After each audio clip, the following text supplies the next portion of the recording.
अरावली का इशू आजकल बहुत ही हॉट है। सोशल मीडिया जिस तरह से लिख रहा है, यंग जनरेशन जिस तरह से लिख रही है, निश्चित तौर पे चिंता का विषय है।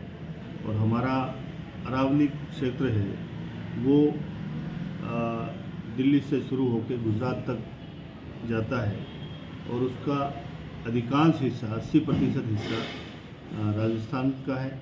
राजस्थान में भी मेवाड़ सबसे ज़्यादा प्रभावित हो रहा है। तो यहाँ का इतिहास, मेवाड़ का इतिहास महाराणाओं का इतिहास रहा है।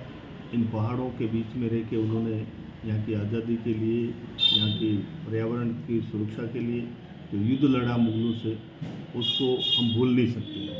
आज जिस तरह से सुप्रीम कोर्ट का फैसला हुआ है, ये भारतीय जनता पार्टी के नेतृत्व में जो सरकारें चल रही हैं, दिल्ली में है, हरियाणा में है, राजस्थान में है, गुजरात में, इनकी रिपोर्ट के आधार पर ही फैसला दिया है। ये फैसला कहता है कि 100 मीटर से ऊपर की पहाड़ियाँ जो हैं वो अरावली में आएगी। बाकी 90% पहाड़ियाँ जो हैं वो 100 मीटर से नीचे की हैं। तो इसमें खनन का ही मामला नहीं है।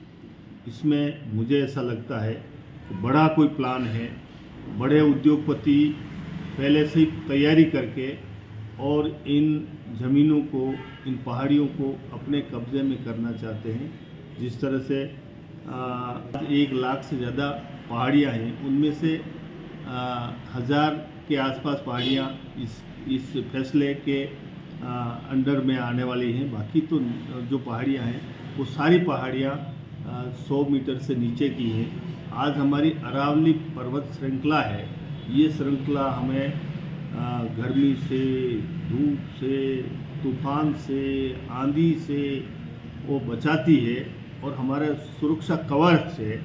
और पर्यावरण की दृष्टि से हम देखें तो निश्चित तौर पे हमारे लिए बड़ा खतरा हो जाएगा अगर इस तरह से खुला परमिशन दे दी कि भाई 100 मीटर के नीचे की जो पहाड़ियाँ हैं ये चाहे उद्योगी हो, चाहे कोई खनन माफिया हो, ये खोद सकते हैं। तो निश्चित तौर पे हमारा पर्यावरण बिगड़ भी जाएगा और आने वाले समय में हमारी नई जनरेशन जो आज बड़ी हो रही है, इनके लिए जीना हराम हो जाएगा। तो मैं इस मामले में निश्चित तौर पे यंग मास जो हमारा यंग जनरेशन है वो सोशल मीडिया पे तो लिख रही है, पर ज़मीन पे उतर के, सड़कों पे उतर के और सरकार के खिलाफ प्रोटेस्ट करने की आवश्यकता है। ये बड़ी दुर्भाग्य की बात ये है कि हमारा पर्यावरण मंत्रालय है, मंत्री हैं, वो हमारे राजस्थान से संबंधित है। केंद्र में जो मंत्री बैठे हैं भूपेंद्र यादव, वो हमारे राजस्थान से जीत के गए हैं और वही एक तरह से हमारे इस प्रकृति के दुश्मन साबित हुए हैं। जो अरावली पर्वत श्रेणियों में उनकी कॉन्स्टिट्यूंसी है और अरावली के खिलाफ जो फैसला आया है उसमें पर्यावरण को बचाने के लिए वो कुछ कर नहीं रहे हैं।